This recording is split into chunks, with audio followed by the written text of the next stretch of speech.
갑시다.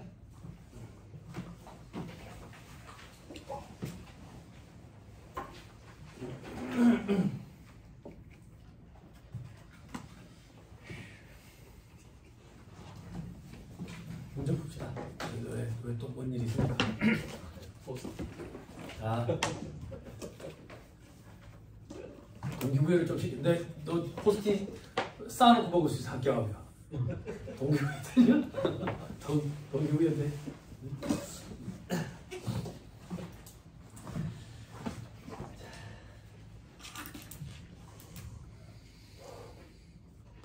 자, 4-109페이지 봅시다. 계산 문제 풀 거예요. 근로소득.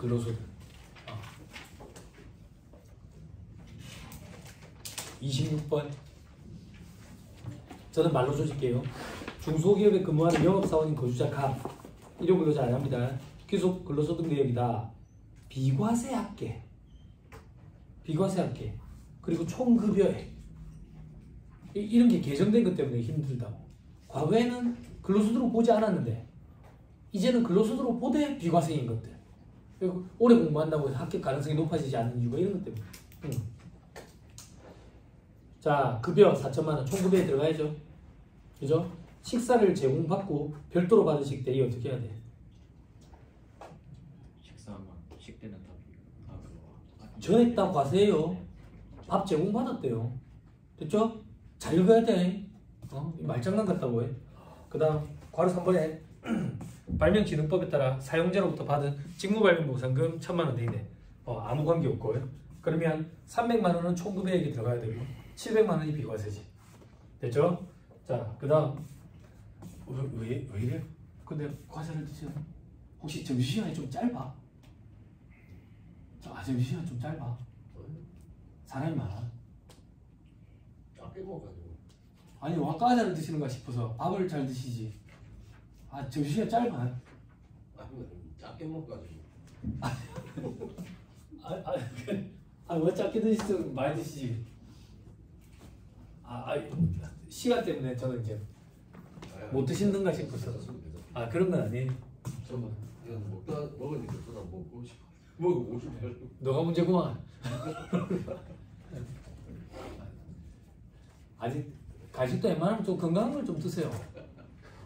내가 어저께 먹는 얘기 하니까 떡도 아까 그러니까는 한참 한번 쓰러져 몸 아플 때 떡을 많이 재놓고 먹었는데 의사 선생님 텔레비에 나와서 하는 얘기가 우리 밥을 한 공기를 먹잖아.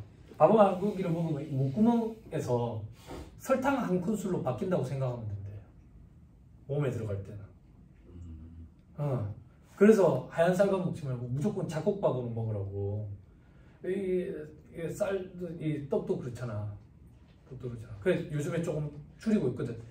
거기 야채가 같이 있으니까 당 흡수율을 천천히 흡수되게끔 늦춰준다고. 괜찮아. 그래서 헤비하게 식사하시기 전에 샐러드를 꼭 먼저 먹는 이유가 샐러드를 먼저 먹어야 당이 흡수되는 속도를 좀 늦춰준대.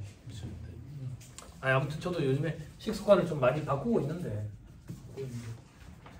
과자 이런 거 드시면 허기도 별로 안 가시는데 이거는 엄청나다고. 칼로리는. 그러니까 몸에 좋은 걸 좀 드세요. 몸에 좋은 거. 과일도 바나나 한참 많이 먹었었는데 바나나 당도가 많이 높다고. 몸속에 흡수되는 당도가 많이 높다고. 안 좋다대. 예전에 운동할 때는 바나나 입에 달고 있었는데 먹고 나면 이제 고기 삶아 먹고 수육으로 구워 먹는 것보다는 이제 삶아 먹는 게 좋으니까 그랬었는데 그렇더라고. 아침에 일어나시면 아니면 조금만 부지런 떨어가지고 의사 선생님들이 그러는데 아침 식사는 몸에 가장 좋은 게 삶은 계란이랑 블루베리에 그릭 요거트래. 요 세 가지 조합이면 맛도 괜찮거든. 맛도 몸에 건강에 엄청 좋대. 그래서 요즘에 계란 굽는 기계가 있어요. 얼마 안 하거든요.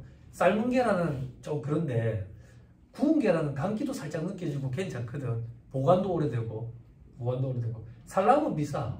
그냥 구운 계란 한 7시간 구우면 되는데 요즘에 레시피 인터넷에 보면 전기밥솥에 넣어가지고 하는 것도 있어. 그래야 그거 구워가지고 이거 들고 가지고 드시면서 까보면서 수업 들으면 좋지. 몸에 더 좋지.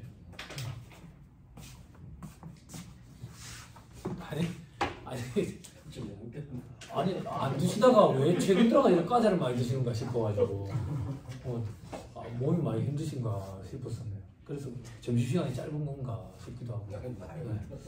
알겠습니다. 계속 보시죠. 건강은 좀 드세요. 시험 임박했는데. 네. 자, 그 다음에 괄호 4번에 주택 취득에 소요되는 자금을 무상 제공받음으로써 얻은 이익 돼 있죠. 그죠? 비과세지 이거. 비과세. 그죠? 과거에는 이게 근로소득으로 보지 아니하는 거였다고. 근데 이제 근로소득으로 보는데 비과세예요. 비과세. 자, 그 다음에 괄호 5번에 주식회사 A가 갑을 수익자로 하는 혹시 그렇게 생각하는 사람들 있어? 방금 그 괄호 4번에 500만 원 있잖아. 세무사님 이게 총급액에 들어가고 비과세로 빼야 되는 거 아닙니까? 이렇게 생각하는 사람이 있어요 혹시? 없죠? 근로소득에서 비과세 차감한 후의 금액을 총급액이라고 표현해 우리는. 그러니까 총급액에는 비과세가 들어가면 안 되는 거야. 응? 됐죠? 자, 그 다음에 괄호 5번 주식회사 A가 갑을 수익자로 하는 단체 순수 보장성 보험에 보험료로 지급한 금액도 있죠. 70만 원까지는 비과세죠. 30만 원은 총급액이 들어가야 되고. 괄호 6번 갑이 자기 차량을 업무 수행에 이용하고 실제 여비 대신 회사 규정에 따라 지급받은 자가운전 보조금이 되겠네. 자가운전 보조금 200만 원 10개월간 20만 원씩 수령했네. 저액 다 비과세. 자, 시간에 근무수당도 있죠. 그죠? 자, 갑은 뭐 하는 애예요? 영업사원이죠. 저액 다 과세. 총급액이 들어가야지. 생산직 근로자 아니죠. 자, 27번으로 오세요. 자, 중복되는 건 생략합니다. 다음은 중소기업인 주식회사 A에 경리과장으로 근무하는 거주자 갑이고요. 그 다음 줄에 총급여액 물어봤고요. 그 줄 끝에 갑은 발행주식 총수의 2% 주식을 소유하고 있대. 대주주야. 됐죠? 됐죠? 여러분 괄호 6번 한번 보세요.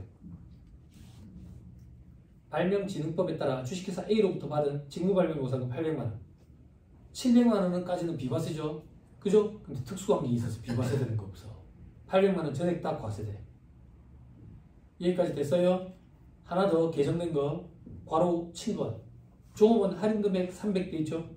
일반 소비자와 차별하여 주식회사 A의 공통지급 기준에 따라 제품을 시가보다 할인해서 공급받은 금액으로서 재판매하지 않고 갑이 직접 소비할 목적으로 구매했대. 됐죠? 그럼 시가의 20% 하면 얼마예요? 200만원. 그죠? 그리고 240만원. 둘 중에 큰 거는 한도가 아니라고. 둘 중에 큰 것도 240이야. 됐죠? 240까지는 비과세하고 60만원은 과세된다 그 얘기야. 됐죠? 됐습니다. 29번으로 오세요. 다음 국내 상장법인 인사과 대리랍니다. 인사과 대리. 인사과 대리들이 경험을 잘 못하더라. 직장에서 인사과 대리 그 당시 제가 27살 인사과 대리 36살 머리가 여기 해야지처럼 있었어. 자, 인사과 대리 그죠? 잘 사는가 모르겠어. 안 죽었는가 모르겠어. 자, 급여와 관련된 명세입니다. 근로소득 총급여액만 물어봤다. 총급여액. 자, 기본급 4,800 여기서 시작해야지. 됐죠? 식사대 300개 있는데 월 25만원씩 12개월 받았네. 현물 식사를 별도로 제공받지 않았대. 어떻게 돼야 돼? 5만원씩은 과세되는 거지. 몇 개월? 12개월. 60만원. 됐죠? 자, 그 다음 괄호 3번 자가운전 보조금 월 30만원씩 12개월. 갑의 소유 차량을 업무 수행에 이용하고 실제 여비를 받는 대신에 회사의 지급 기준에 따라 받았대. 20만원까지는 비과세. 10만원씩 12개월 120만원. 그죠? 됐죠? 응. 자, 그 다음 괄호 4번에 이익잉여 처분에 따른 성과 배분 상여금 돼 있죠? 그죠? 이익잉여 처분 결의일이 귀속시기죠? 그죠? 그럼 2024년 대상 사업연도 요거 하면 되겠네. 얼마? 500만원. 됐죠? 괄호 5번 6세 이하 자녀 보육수당 360만원 돼 있죠? 월 30만원씩. 그죠? 20만원까지 비과세죠. 그죠? 그러면 10만원씩 12개월 120만원 총급액. 괄호 6번 근로기준법에 따라 연장근로와 야간근로로 인해서 받은 수당. 이게 뭐하는 애인데? 인사과 대리네. 인사과 대리. 전액 다 총급액이 들어가야죠. 괄호 6번 회사가 보유하고 있는 사택을 무상 제공받음으로써 이래 얻은 이익 600만 원. 근로소득이죠. 그죠? 주의. 첫째 줄 봐봐. 어? 인사값 대리일이 돼 있지? 그지? 그지? 출자 임금이야? 아니죠? 그럼 사택 제공 이익에 대한 불이익은 없다고. 총금액에 안 들어가요. 됐죠? 됐죠? 방금 훅 읽으니까 착각했죠? 주택자금 대여이익처럼. 그죠? 사택이에요. 그죠? 들어보세요. 사택과 관련된 불이익은 누구에게? 출자 임원에게. 상여랑 퇴직금 불이익은 누구에게? 모든 임원. 응? 그치? 임원 상여금 한도. 퇴직금, 임원 퇴직금 한도. 모든 임원. 여기만 출자 임원, 사택 제공 이익만. 자, 넘어갑니다. 31번으로 오세요. 거주자 갑은 주권 상장법인 해외 지점에서 지점장으로 근무하다가 6월 30일 퇴사했어요. 봐봐. 외국 나가서 일한다. 지점장이래. 베타? 건설 현장이야? 아니지. 그럼 100만 원 일단 비과세 생각해야 돼. 월. 국외 근로 현장 100만 원 비과세. 베타면 500. 건설 현장 감리 설계 500. 비행기 타면 100. 응? 주의해야 된다고요? 그리고 뭘 또 주의해야 되는데 12개월 곱하면 안 돼. 수험생들 계속 12개월 곱한다. 6월 말에 집에 왔다. 됐죠? 총 금액 물어봤다. 괄호 1번. 급여 합계 월 1,000만 원. 월 1,000만 원. 그래서 6,000만 원이다. 큰일 났네. 6월 급여를 7월 10일에 받았네. 어쩌라고. 근로제공에 속한 사업인데 기속되니까 그때 포함된다. 다만 1,000만 원을 6개월 곱하면 안 되고 900만 원을 6개월 곱해야 된다. 됐죠? 급여 제압되네. 할만하겠네. 그지? 그지? 월 1,000만 원이네. 그지? 그럼 1년이면 얼마야? 1억 2천? 그지? 실수령액들이 안 된다고. 차 때문에 못하고. 이게. 근데 연봉이 1억이 안 되는 임원들이 최근에 제법 많아. 바로 이번 임여금 처분에 의한 상해 800대 있죠. 2024년도에 대한 2025년 3월에 개최된 주총에서 처분 결의했대. 2025년에 기록되는 게 맞죠? 얼마? 800. 자, 그 다음 괄호 3번. 사택 제공받음으로써 얻은 이 600대 있네. 됐죠? 과세돼요? 임원 아니라고 돼 있어요. 임원 아니라고 돼 있다고. 됐죠? 자, 그 다음 괄호 4번. 법인세법에 의해서 상여로 처분된 금액 300대 있네. 근로제공 상환론도 2024년. 결산학적은 2025년. 언제 기속돼요? 2024년에 기속돼요. 자, 괄호 2번, 괄호 5번. 본인 부담금 건강보험료, 고용보험료를 회사가 대신 부담한 금액 돼 있죠. 그죠? 이거 어떻게 돼? 총 금액에 집어넣고 나중에 특별소득공제로 빼야지. 됐죠? 괄호 6번. 근무기간 중에 받은 주식매수 선택권을 행사해서 취득한 주식. 그죠? 근무기간 중에 받은 주식매수 선택권을 행사했대. 이거 잘 읽어야 돼. 근무기간 중에 행사한 거야?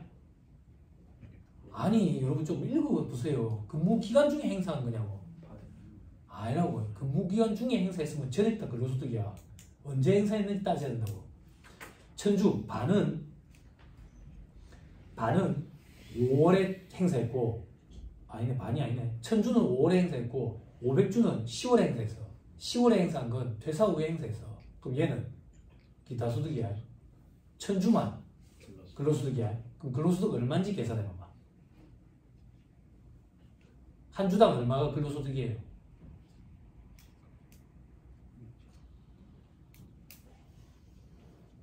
아, 참네. 왜 이래? 소연아, 한 주당 얼마가 근로소득이냐? 아, 참네. 소연아, 왜 이렇게 요즘 불만이 많아? 나 때문에 짜증나? 우리 회사에 불만이 많지? 조금만 기다려봐. 내가 지금 약을 팔잖아. 회사 그만두면 안 돼. 가슴 속에 사직서 넣고 있는 거 내가 봤거든? 잠깐만 넣어도. 앞으로 우리 회사 주식이 날아갈 거거든? 얼마가 되든지 상관없이 너는 이 주식을 한 주에 6,000원에 살 수 있는 권리를 줄게. 알았지? 했는데 15,000원이 된 거야. 그럼 니는 내한테 얼마 줘? 6,000원 주지. 그리고 얼마짜리 주식 받아가? 15,000원. 그지? 그럼 9,000원은 내가 대준 거잖아. 내가 왜 대줬겠어? 너를 앞으로 빡세게 굴리기 위해서. 그지? 이 9,000원이 근로소득이라고. 그죠?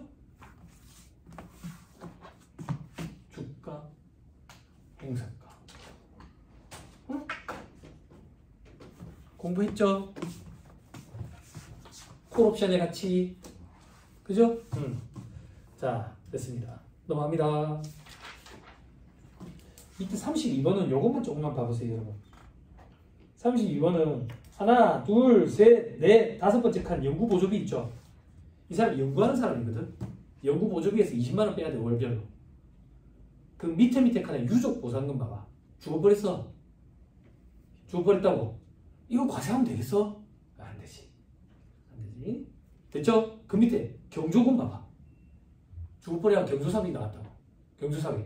사회통념상 타당한 범위 내에서는 과세 안 하지. 그지? 됐죠? 최근에 좀 그렇지 안 좋은 일이 있지. 그래. 좀 안타깝더라. 내역을 좀 이렇게 들어보니까. 아니 그 외계인 있잖아. 외계인이 저기 전당포 아저씨가 구해놓은 여자애랑 가끔 만나가지고.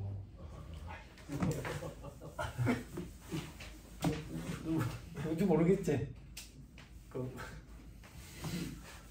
하여튼 외계인이 있어. 외계인이 전지현이랑 살다가 전당포 아저씨가 구해준 여자애랑 사귄 거야. 안타깝다.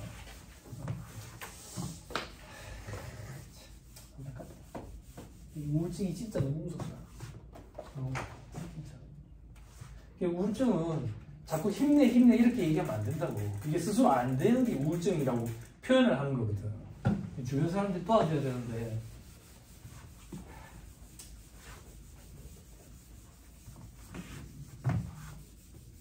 이제 저도 애들을 낳아가지고 자식을 키워보니까 이게 감정이입이 좀 돼. 나 부모 마음이 어떨지 막 감정이입이 막 요번에 초등학교 살인사건 났잖아. 그래 신상 공개했잖아. 여교사 흉기로 애 그래가지고 그래 막 언론에 보니까 그 사람은 정신이 온전치가 않다면서 얘기야. 저도 총각일 때나 한번 그러고 말았는데 자식을 키우는 입장이 되니까 애가 또 초등학생이니까 와이프한테 제가 뭐라 했는가. 나 저거 찢어 죽여버릴 것 같은데 내가 그랬다고. 갈기갈기 찢어 죽여버릴 것 같은데. 그거 봤냐? 그거 프리즌 브레이크? 네, 봤습니다. 전통 밑에 바늘 꽂아 전기 충격으로 죽여버리는 거야. 그런 생각까지. 분노가 막 끌어오르더라고. 그랬는데 이거 죽은 애 저 부모님은 마음이 어떻겠어. 너무 안타깝다.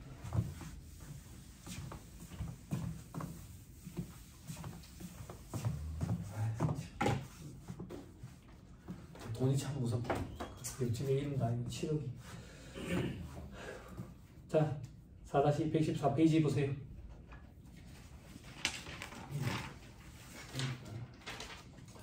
자, 내국법인 주식회사 A에 근무하는 거주자 갑, 지배주주 등 아닌 근로소득 관련 자리다. 총 금액 물어봤죠. 근로소득 파트는 근로소득 금액 안 물어봐요. 근로소득 공제에 표를 주는데 뭐 의미가 없으니까. 그죠? 다만 갑은 직전 과세기간에 총 금액이 3천만 원 이하인 생산직 근로자 뭐 물어보는 거야? 월정액 급여 뽑아가지고 시간의 근무 수당 비과세 그거 물어보는 거라고. 자, 밑에 괄호 3번에 나머지 여러분들한테 중복되니까 기업 출산 지원금 올해 개정된 거에 200만 원 갑의 배우자가 2025년 1월에 출산하고 최초로 지급받았대. 그지? 2번까지는 전액 다 비과세됐다고. 2년 동안. 됐죠? 자, 그리고 밑에 괄호 5번에 연장시간 근로수당. 연장시간 근로수당 250만 원 돼 있죠? 그죠? 만약에 얘가 비과세 규정을 적용받는다면 240만 원까지는 비과세 될 거고 아니면 전액 다 과세될 거고. 그러면 월정액 급여가 210만 원 이하여야 되고 직전 과세기간에 총 금액이 3천만 원 이하여야 되는데 아까 그 요건을 줬어. 그리고 월정 금액이 210만 원 이하인지 그걸 뽑아내는 게 포인트라고. 그걸 뽑아내는 게. 자, 기본급 보자. 150만 원 돼 있지? 매달 받는 거지. 그지? 150만 원 월정액.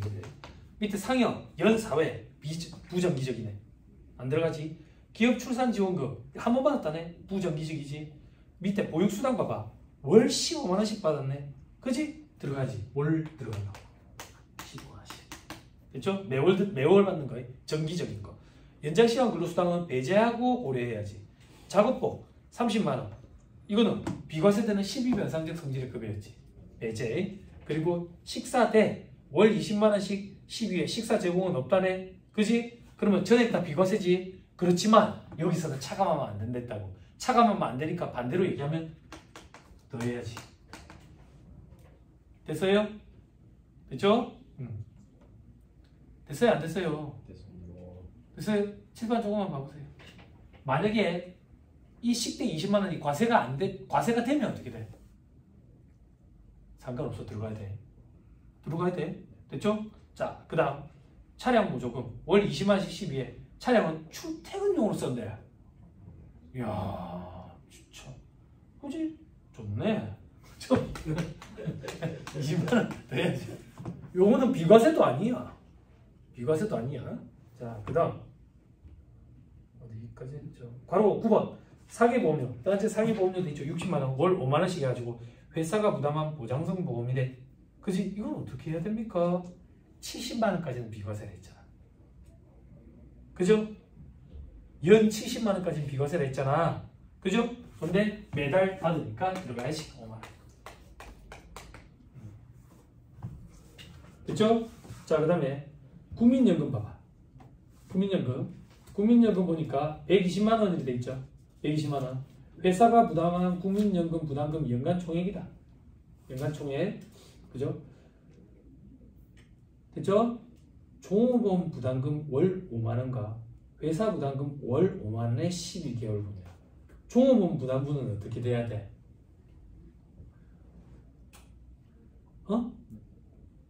맞지?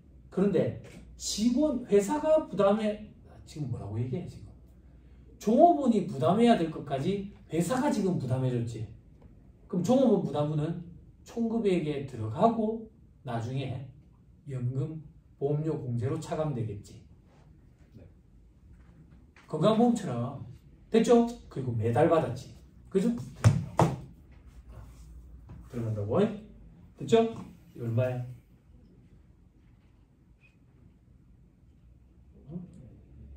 뭐 얘기했어? 국민연금. 이게 빠지네. 써머리 잠깐만 다시 보세요. 제가 잠깐.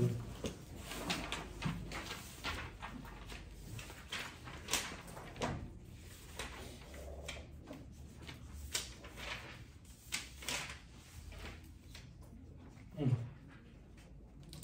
92페이지 한번 봐보세요. 써머리 92페이지. 자, 써머리 92페이지에 보면 행정해석에서는 이렇게 돼 있죠. 그죠? 제일 밑에 행정해석에서는 위에 건강보험, 고용보험, 노인장기요양보험료에 법에 따른 사용자 부담금은 물론이고, 그죠? 그리고 국민연금법에 따른 사용자 부담금도 월정액 급여 계산할 때 월급의 총액에서 차감하도록 하고 있다.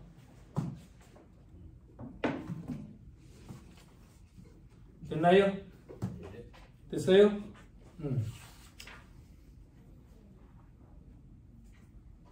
됐죠? 뭐 잘못했지 근데?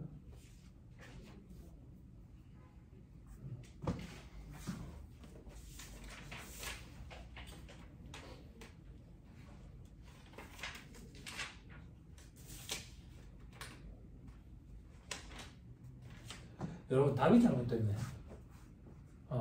답이 잘못됐네. 자, 해답 2-231페이지 한번 봐보세요.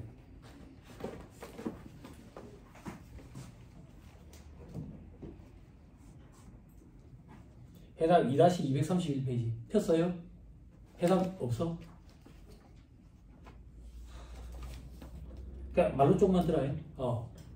해답에 보면 이 5만원 더하도록 돼 있거든. 5만원 더하도록 돼 있는데 해답에는 이게 국민연금 중에 사용자 부담금이라고 돼 있어. 사용자 부담금.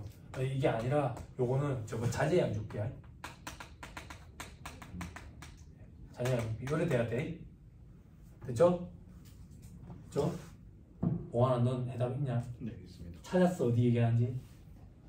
월정액 급여. 별표시 2번 바로 위에 줄에 5만 원 더 해놨지. 네. 5만 원 더 해놓은 게 근로자 부담금을 회사가 대신 부담한 국민연금이 돼 있지. 네. 그지? 네. 요것도 차감하도록 하고 있다.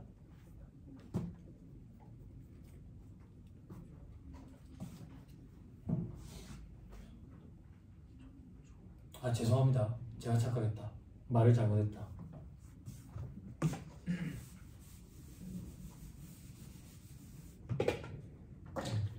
제가 잘못 읽었다. 죄송합니다. 사용인으로 봐. 자, 이 5만 원은 국민연금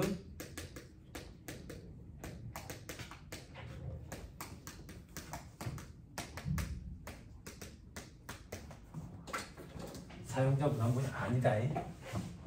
아니다. 직원 부담분을 대신한 거다. 그래서 포함되는 거다. 그럼 위에 단체 수수 환급부 보장성 보험의 보험료 요거는 복리후생적 성질이다.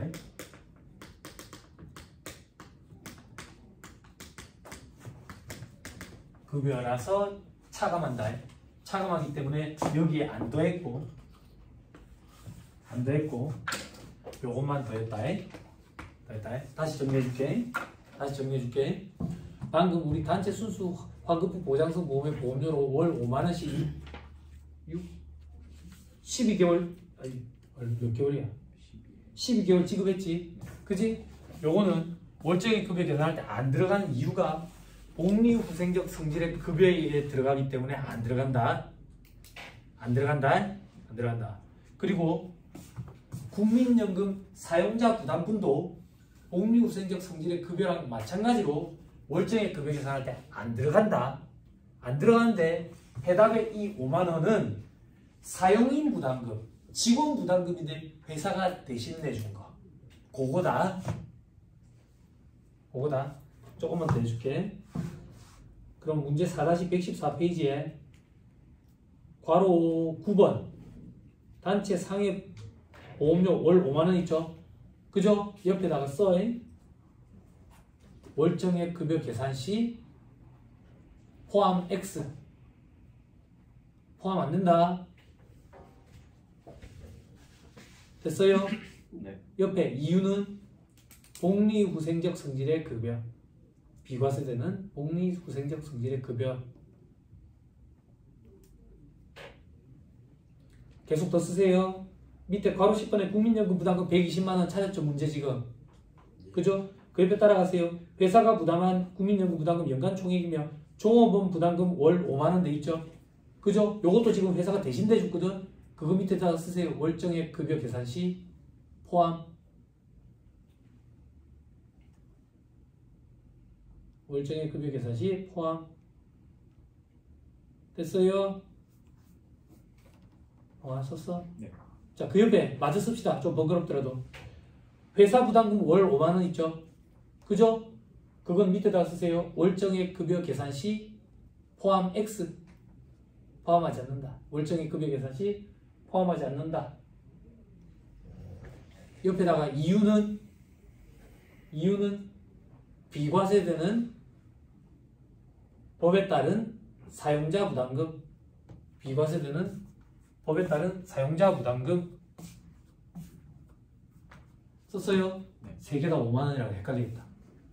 그래서 일부러 좀 번거롭더라도 쓰자. 저도 보고 헷갈렸다. 5만 원이 세 개가 있어가지고. 됐죠? 네. 됐죠? 그렇게 구분해가지고 써버리라고 확인해서 보세요. 자, 아무튼 요걸 계산하면 얼마가 나오냐면 요게 딱 210만 원이 나오는 거야. 그럼 월정액 급여 210만 원 이하, 직전과세기한 총급액 3천만 원 이하. 그러면 생산직 근로자 등이 받는 시간의 근무수당은 얼마까지 비과세? 240만 원까지 비과세니까 연장 근로수당에서 240만 원을 뺀 10만 원만 총급액에 들어가야 돼. 됐죠? 네. 좀 어려워요. 근데 그 예전에는 월정액 급여 제가 스트레스 받지 말라 했거든. 2차 전유물이라서. 근데 이게 1차 시험에 등장해 이제.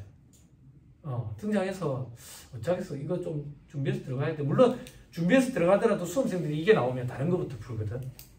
근로소득의 계산 문제가 나오면 항상 총급여액을 계산하라 하거든. 그때 시간에 근무 수당이 걸리는 건지 수험생들이 그거부터 체크한다고.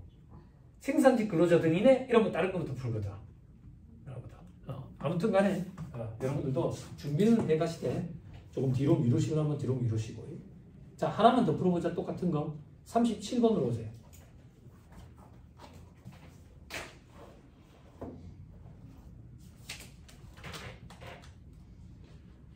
자, 37번.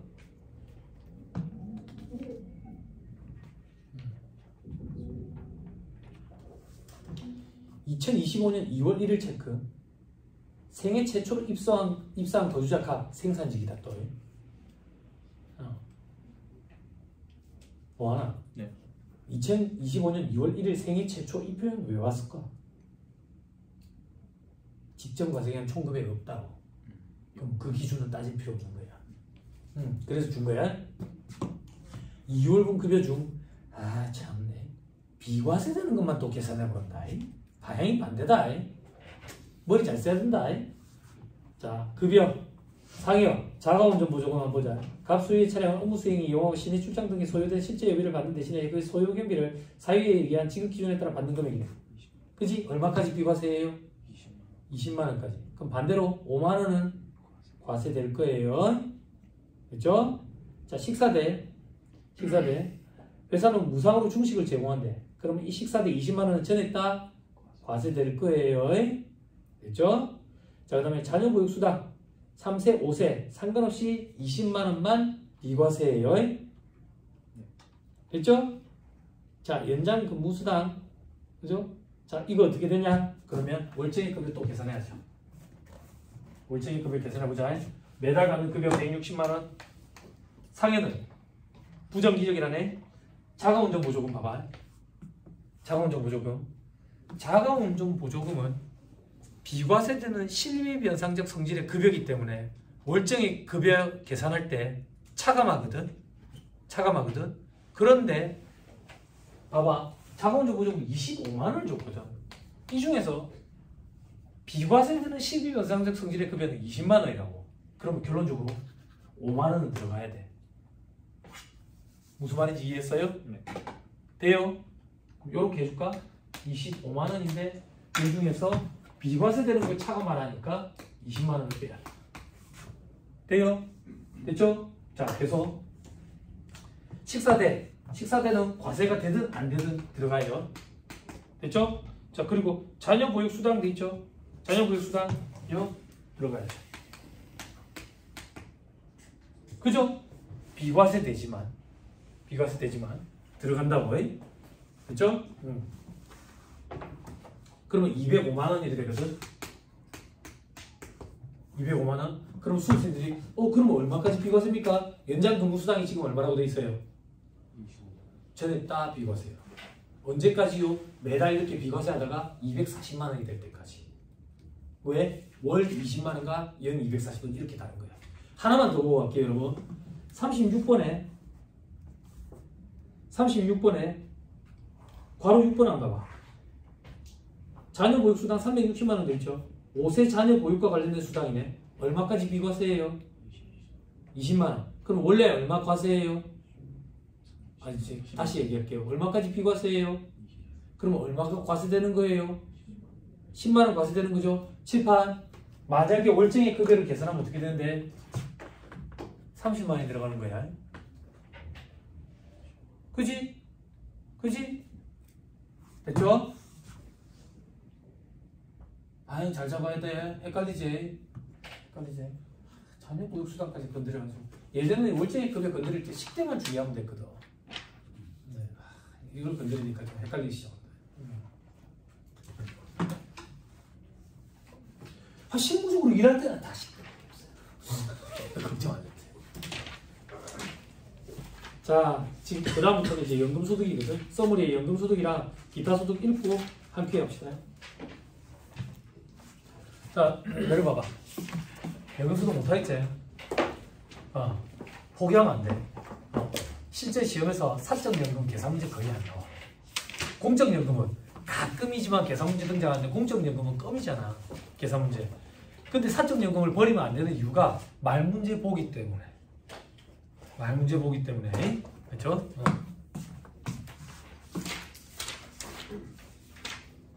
자, 연금 기타 소득.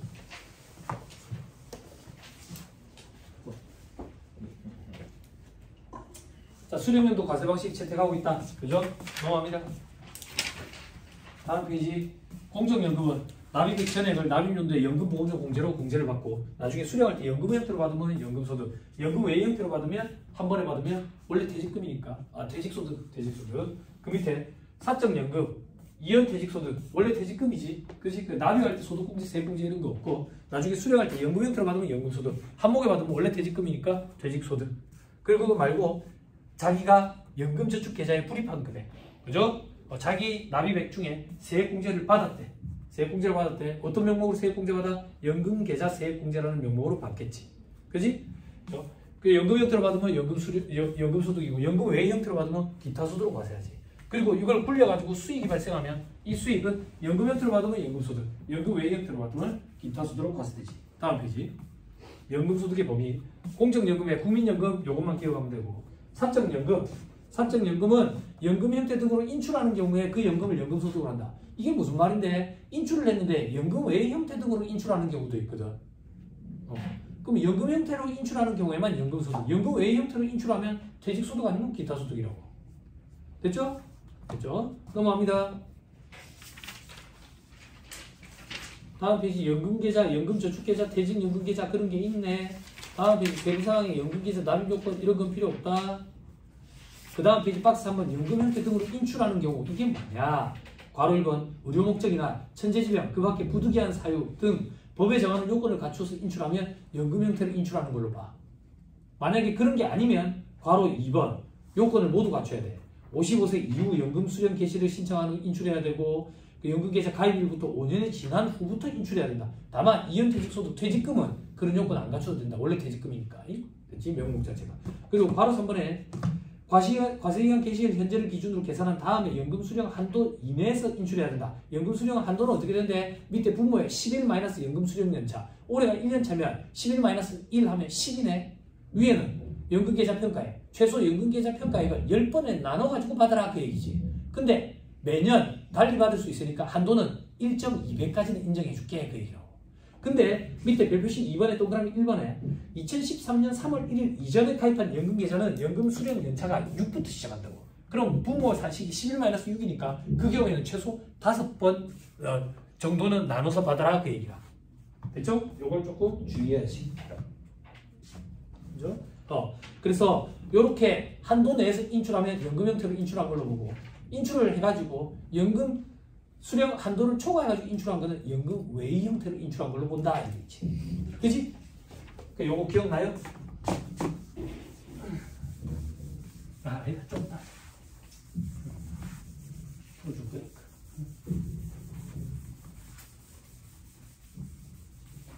근데 위에는 무슨 공사를 하는 거야? 옆에 공사가 끝났잖아. 밑에서 공사를 해? 그게 위로 들리는구나. 자, 다음 페이지. 비과세 연금 소득. 공적연금 관련법에 따라 받는 유족연금, 장애연금, 장해연금 이런 것들. 그리고 산재에 따라 받는 거, 그리고 국군포로가 받는 거 이런 것들은 비과세. 다음 페이지. 연금 소득 금액은 비과세, 분리과세 소득 제외한 총 연금액에서 연금 소득 공제라는 걸 법에 따라 일률적으로 차감해 준다. 그때 총 연금액은 어떻게 계산하는데 공적연금소득은 과세기준금액이라는 거에서 과세 제외 기금을 차감한다. 밑에 공적연금소득을 지급하는 자가 국민연금관리공단 공적연금소득의 일부 또는 전부를 지연지급하면서 지연지급에 따른 이자를 함께 지급하면 요건 별도의 이자소득으로 보지 않고 종물은 주물에 따른다. 연금소득으로 보겠다 그 얘기야. 밑에 과세기준금액은 뭔데? 우리 국민연금 개혁이 있었지. 2002년 1월 1일 이후 시점부터 수령연도 과세 방식으로 바뀌었다고 해. 그래서 2002년 1월 1일 기준으로 국민연금은 연금 수령액 곱하기 총 납입기간의 환산소득 무게분의 과세기준의 이후 납입기간의 환산소득 무게 기준으로 안분을 하는데 환산소득 무게액이 시험 문제에 주어진다. 그러면 주어지니까 그거 가지고 이 산식만 만들면 된다. 껌이다 껌. 됐죠? 밑에 박스 2번에 과세제외 기여금은 뭔데? 과세 기준 이후에 연금보험료 공제를 받지 않고 납입한 게 있대. 연금보험료 공제를 받지 않았으면 이미 그 시점에 납입할 때 과세가 됐지. 납입할 때 과세가 됐으면 수령할 때 과세하면 이중과세 문제가 생기니까 수령할 때 과세 제외시키기 위해서 과세제외 기여금이라는 명목으로 빼주는 거지. 됐죠?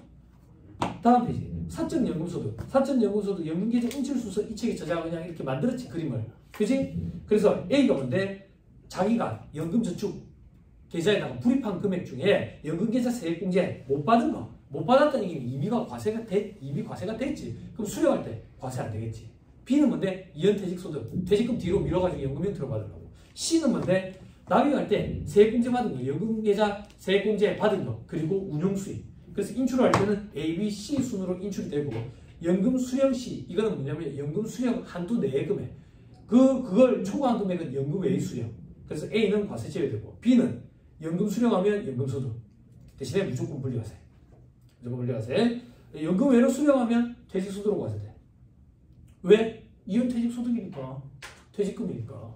C는 개인연금저축 불입한 거. 연금 형태로 받으면 연금소득으로 과세되지. 연금 외의 형태로 받으면 기타 소득인데 무조건 분리과세인데 원천징수 세율은 독특한 15%라고. 왜? 세액공제 15% 받았었기 때문에. 그래서 과세도 15%란다. 넘어갑니다.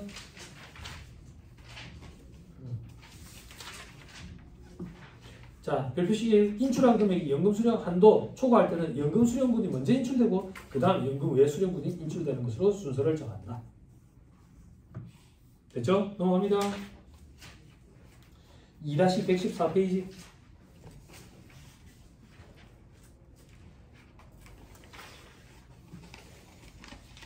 사례, 이거 여러분들 사례 개별적으로 다 보세요. 종합반 강의할 때 이미 다 했던 건데. 자, 4.2, 2-116페이지. 연금소득공제. 자, 시험 문제 이거 주어진다. 다만 한도가 안 주어진다. 한도는 900만원. 총 연금액이 4,100만원 넘으면 한도 900만원에 걸린다. 저 밑에 수입시기. 공적연금소득은 지급받기로 한 날. 사적연금소득은 연금 수령한 날. 다음 페이지 과세방법. 공적연금은 종합과세 원칙이다. 기본세율로. 사적연금은 자, 무조건 분리과세하는 게 있다. 이연퇴직소득을 연금 수령하는 연금소득도 있죠. 그죠? 퇴직금 연금 형태로 받는 거예요. 그죠? 혹은 납입시 연금계좌 세액공제를 받은 연금계좌 납입액인데 의료 목적이라든지 천재지변, 그 밖에 부득이한 사유 등 법에 정하는 요건을 갖춰서 인출할 때 무조건 분리과세한다더라. 됐죠? 선택적 분리과세. 위에 사적연금소득 합계액이 1,500만원 이하인 경우에 그 연금소득, 과거에는 이게 1,200만원이었어요. 1,200만원. 위 외의 사적연금소득 금액이 1,500만원 이하인 경우에 그 연금소득은 분리과세 선택 가능하다. 선택 가능. 근데 그 밑에 또 추가로 하나 들어왔지. 그럼 1,500만원 넘으면 어떻게 되는데? 1,500만원 넘는 것도 분리과세 선택 가능하도록 법이 개정을 일으켰다. 다음 페이지. 공적연금 1월부터 12월까지 간이세표에 따라서 대충 떼어놓고 1월분 지급할 때 연말정산이 이루어지고 타소득이 없으면 그걸로 끝나고 타소득이 있으면 또 저기 종수세 확정신고 의무가 있다. 밑에 반가로 이번에 사적연금 원천징수세율 곱해서 원천징수한다더라. 연말정산 이런 거 없다. 자, 연금계좌 세액공제를 받은 납입액, 운용수입, 연금 수령한 연금소득의 경우에는 동시 충족하면 낮은 세율을 적용한대. 나이에 따라서 70, 80 기준으로 5%, 4%, 3%. 근데 동그라미 이은에 보면 종신계약에 따라 받는 건 4% 적용한다더라. 어째 하겠습니까? 이런 건 너무 어려워가지고. 근데 이게 계산 문제로 등장했더라. 이거 어떻게 할까?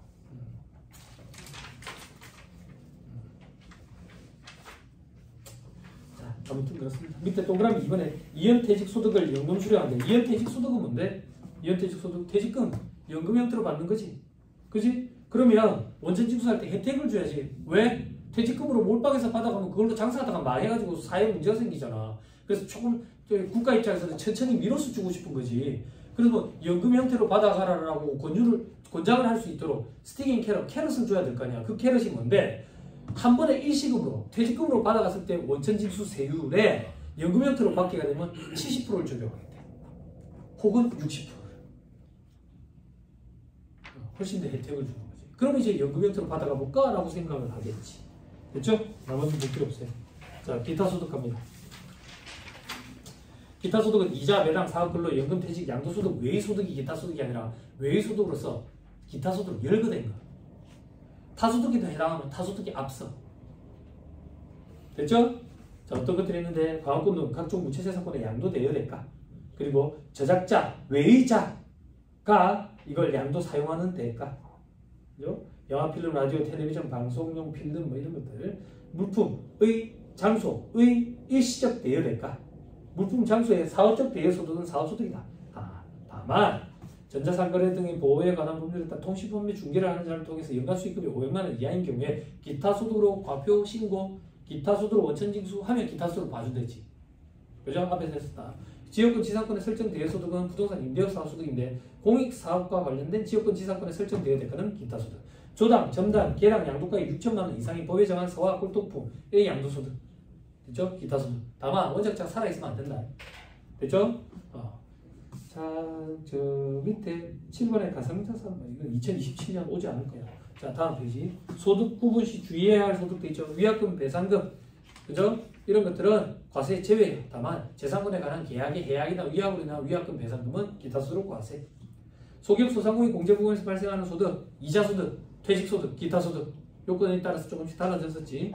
자, 그 다음 연금 계좌에서 수령할 때 연금 형태로 수령하면 연금소득이고 연금 외의 형태로 수령하면 이연 퇴직소득은 퇴직소득이고 나머지 자기 납입액이나 운용수익은 기타소득. 됐죠? 자, 그리고 주식 내 선택권 행사 이익 돼 있죠? 그죠? 퇴직 후에 행사하거나 고용관계 없이 행사하면 기타소득. 종업원 등 대학의 교직원이 지급받는 직무발명보상금 700만 원까지는 비과세고 퇴직한 후에 받으면 기타소득 과세. 그 외에 법에 열거된 것, 상금, 현상금, 복권, 경품권, 추첨권, 유실물 습득으로 인한 보상금, 사례금 뭐 이런 것들.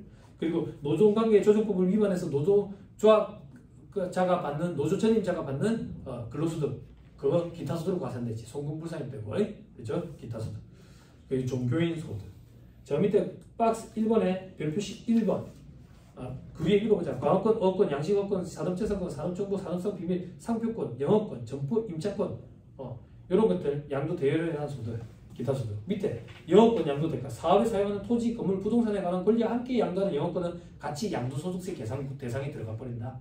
근데 그 외의 경우는 얘기는 기계와 함께 양도하는 영업권 혹은 극히 드물지만 영업권만 단독으로 양도하는 경우에는 기타 소득으로 과세한다. 그리고 최소한 필요금 60% 의제되는 규정은 적용해야 된다. 다음에 이주권도 같이 양도 대가에 들어간다. 다만 이걸 별도로 감정해가지고 감정평가업자한테 감정한 가액이 있으면 그거는 기타 소득으로 과세할 수 있다. 그러면 혜택이 있다고. 필요금이 60% 의제되니까. 저작권 이거는 했고 밑에 지역권 지상권에 설정되어야 될까도 했는데 설정되어 소득, 그죠? 사업소득 아니면 기타소득. 그때 사업소득은 부동산 임대업 사업소득. 지역권 지상권을 양도한대. 자, 지역권은 양도할 수 있는 자산이 아니다. 지상권을 양도한대. 그럼 양도소득으로 과세한다. 다음 페이지 세부사항에 재산권에 관한 계약의 위약이나 해약으로 인해서 받는 거. 사례를 들면 동그라미 3번. 부동산 매매 계약 후 계약 불이행으로 인해서 받은 위약권, 해약권. 복도방 지역에 이중계약 해가지고 위약권 받는 거 그거. 동그라미 4번. 시험에 등장한 적 있다. 퇴직금 지급 청구 소송을 제기해서 퇴직금과 지급지원 손해배상금을 함께 받는 경우에 있어서 그 해당 지급지원 손해배상금, 퇴직금이 재산에 관한 권리라고 보는 거예요. 퇴직금 받을 권리가. 그거에 따른 계약을 위약이나 해약으로 인해 가지고 지급지원 손해배상금을 받았대. 위약금 배상금으로. 요것도 기타소득이다. 됐죠? 그 재산권에 이 퇴직금이 들어간다 그 얘기야.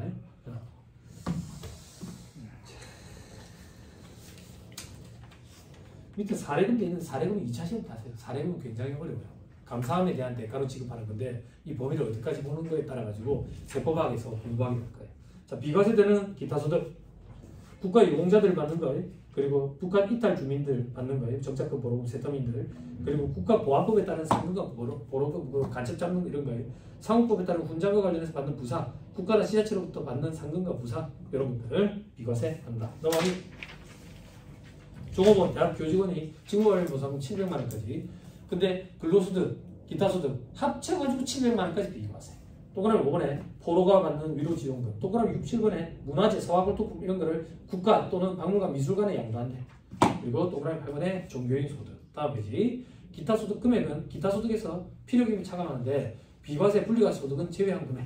그때 필요경비는 입증한 경비를 차감해 주는데 반가를 이번에 최소한 일정 비율로 필요경비를 인정해 준대. 그러면 둘 중에 큰 거를 필요경비로 선택하면 돼. 그때 80%가 있고 60%가 있는데 80%는 고위법인 상급, 다수가 순위 경쟁하는 대회에서 입상자가 받는 상급, 다수가 순위 경쟁하는 대회에서 입상자가 받는 상급. 이게 저도 몰랐는데 이게 법에 정해져 있더라.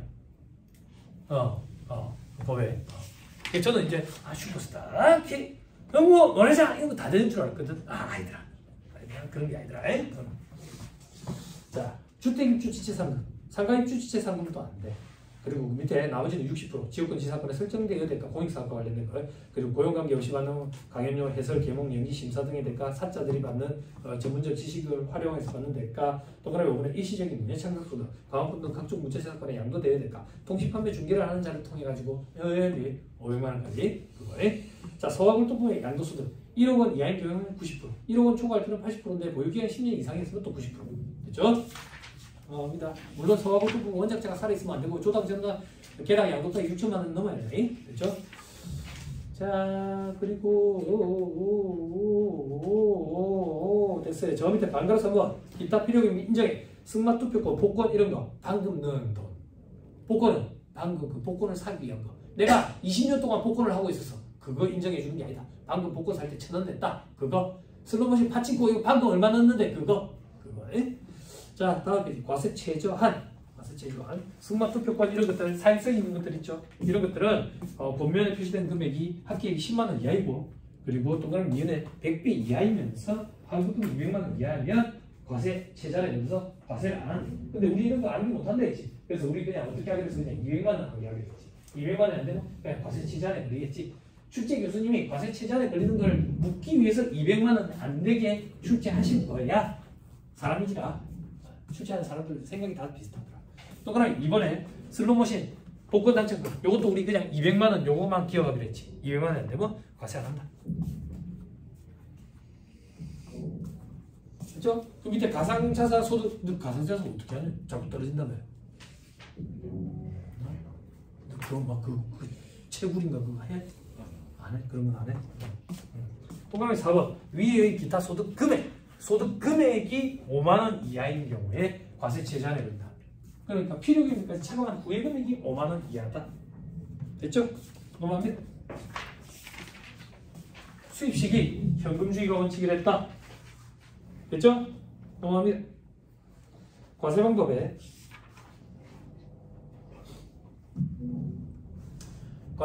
무조건 분리과세가 있고 무조건 총합과세가 있고 조건부 과세가 있다. 이걸 왜 따지는데? 조건부 과세 금액이 300만 원 이하인 경우에는 선택적 분리과세 선택 가능하거든.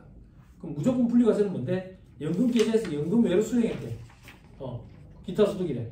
요거 15% 무조건 분리과세로 끝내준다. 그죠? 독특하됐다. 기타 소득 원천징수세율은 20%가 원칙인데 15%짜리는 다 독특한 거야. 소화골동품 양도소득 그리고 사행성이 있는 것들 20%를 3억 원 넣는 거는 30%. 자, 무조건 종합과세, 뇌물, 알선수재, 배임수재 이거 무조건 종합과세밖에 할 방법이 없다. 왜? 원천징수가 일어날 수가 없다. 뇌물 중에서 어떻게 원천징수 할 거냐?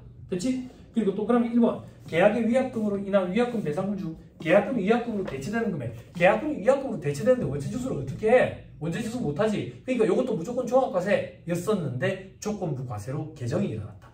원천징수는 못한다. 계약금이 위약금으로 바뀌는 건데 언제 원천징수를 하노? 돈을 지급하는 행위가 발생할 때 떼놓는 게 원천징수를 할 수가 없지. 그렇지? 그래서 이것도 과거에는 제가 시험 준비할 때는 무조건 종합과세였거든. 근데 이게 조건부 과세로 내려갔어요.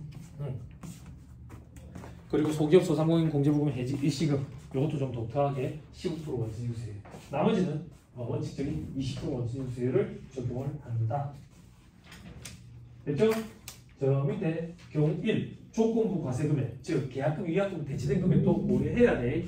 고려해가지고 기타 소득 금액, 필요기금까지 차감한 후의 금액이 300만 원 이하인 경우는 분리과세 선택가다.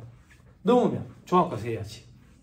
종합과세. 그럼 분리과세 선택 가능할 때 분리과세 선택하는 게 유리한가요? 그거는 이제 한계세율이 몇 프로인지 봐야 된다. 한계세율, 평균세율 말고. 저기 이제 재정학 시간에 한계, 평균 이런 거 공부했지. 그지? 이거 MR 노래하는 거 아니다. 나 영어 잘 못해. 에버리지 하는 거 마지막 이렇게 하잖아. 그런 웃음은 조금 삼가해줬으면 좋겠다. 비웃음이야. 아니야. 이거 있잖아. 에버리지.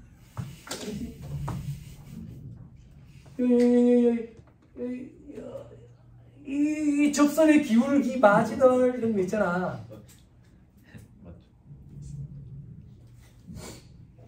자금 상가격은 무조건 증가하는 이유가 저거지. 그지?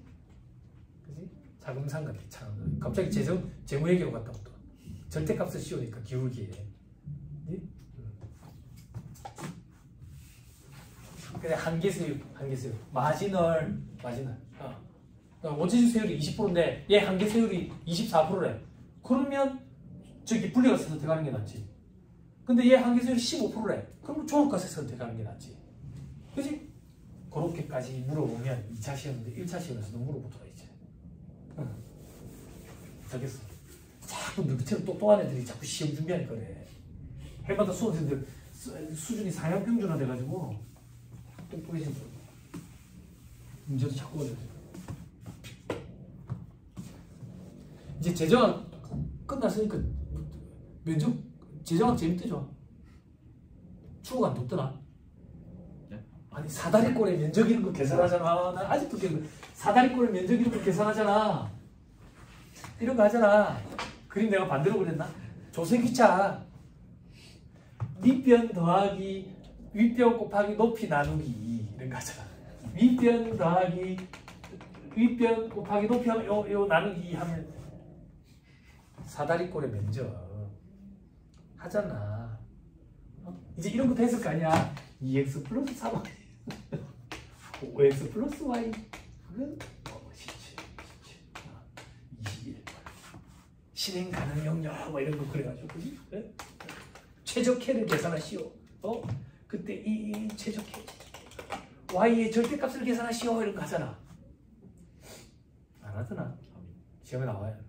나와라. 이 재밌지 않더라. 아, 그래? 이거 아저씨들은 잘 안 된다고. 학생들은 볼 수 있어. 네? 아저씨들은 어떻게 풀어야 되는데 보기 1번부터 5번까지 하나씩 넣으면 돼. 그 중에 제일 큰 걸 찾으면 되는데 아저씨들이 그래도 못 푸는 이유가 식을 세우지 못해. 식을 세워야 숫자를 넣어가지고 큰 거를 찾을 건데 식을 세우지를 못해서.